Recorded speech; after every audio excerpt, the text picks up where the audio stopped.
Good morning.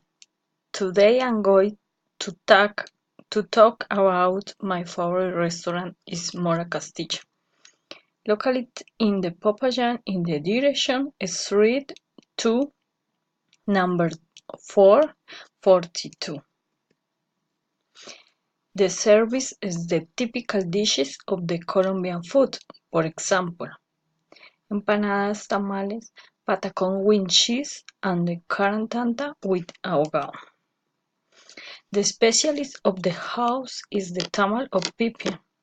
It's the typical Payanese dish made with aged dog and the stuffed with pipián, wrapped in banana leaf.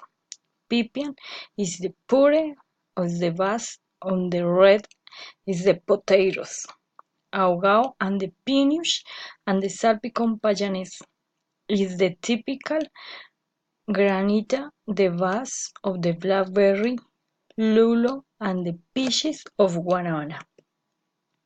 They are also is characteristic of the having and the excellent service, and the offers of dishes with the Colombian flower.